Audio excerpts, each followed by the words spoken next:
सीहोर जिले से 22 किलोमीटर दूर इछावर के मॉडल स्कूल में करीब 1 करोड़ की लागत से बनने वाली बाउंड्री वॉल राजनीति की भेंट चढ़ गई है।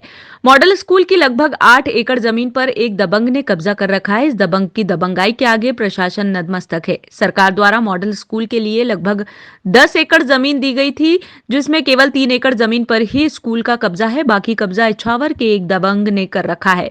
प्रशासन द्वारा कई बार दबंग व्यक्ति को कब्जा हटाने के नोटिस दिए गए, लेकिन दबंग को राजनीतिक संरक्षण प्राप्त है, इसलिए प्रशासन भी इस दबंग की दबंगाई के आगे नतमस्तक है और आज तक सरकारी जमीन को प्रशासन मुक्त नहीं करा पाया है।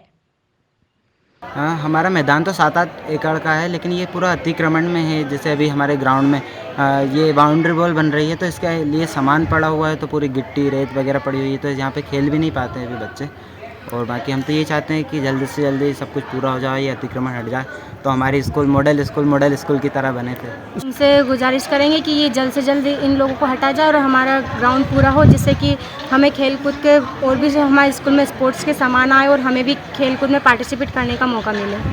सरकार द्वारा आवंटित की गई उस कैंपस की बाउंड्री वॉल होना था, उसका ठेकेदार अभी तक आया नहीं है। कुछ काम कर दिया, बाकी काम अधूरा पड़ा है। वहाँ भी छात्र छात्राएँ पढ़ती हैं, बच्चे पढ़ते हैं, उनको खेल ग्राउंड की आवश्यकता लगती है। अगर ज़मीन होती है तो वो बेचारे खेल कूद लें, लेकिन बच्चों को खेल कूद की व्यवस्था भी नहीं है, तो कबड्डी कैंपस भी नहीं है। वहाँ आए दिन की घटनाएँ होती रहती है और असामयिक तक घूमते रहते हैं।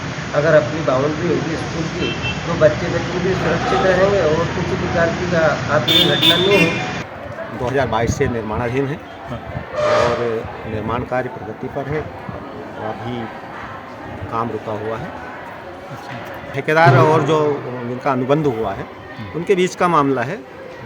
और लाएंगे, निर्माण कार्य होगा तो मशीनें लाएंगे, उनकी जो भी सामग्री लगना है वो डालेंगे। रेवेन्यू विभाग से लगभग 10 एकड़ के आसपास मॉडल स्कूल को भूमि आवंटित हुई है। हाँ। जिस पर कब्जा था, कुछ कब्जे को तो हटा दिया गया है। हाँ। और कुछ पर निर्माणाधीन कुछ मकान वगैरह हैं, तो शायद शासन प्रशासन उन चीज़ों को भी हटा करके स्कूल की बाउंड्री का निर्माण हो सकता है। इस संबंध में जब इछावर के एसडीएम विष्णु प्रसाद यादव से बात की गई तो उन्होंने कहा कि शीघ्र ही मॉडल स्कूल की जमीन को अतिक्रमण से मुक्त कराया जाएगा। देखिए, ये बात सही है कि अभी उसने अधूरा निर्माण किया है, ये मेरे संज्ञान में भी है। चूँकि उसका एक बड़े हिस्से पर अतिक्रमण है और अतिक्रमण हटाने की जो कार्यवाही है वो प्रचलित है। शीघ्र ही अतिक्रमण हटाया जाएगा, उसके बाद में बाकी का जो निर्माण है वो भी शीघ्र पूर्ण कराया जाएगा। अतिक्रमण एक व्यक्ति का है जो बरसों से, काफ़ी समय से वहाँ पर और भी ज़मीनें थी, तो उस पर भी उसका अतिक्रमण था। पूर्व में भी उसका अतिक्रमण हटा करके और अन्य निर्माण कार्य कराए गए हैं। उसी का एक हिस्सा है, अभी उसका कुछ हिस्से पर बचा हुआ है, उस अतिक्रमण को भी हटाया जाएगा। सर, एक और आपकी बात संज्ञान में लाना चाह रहा हूँ।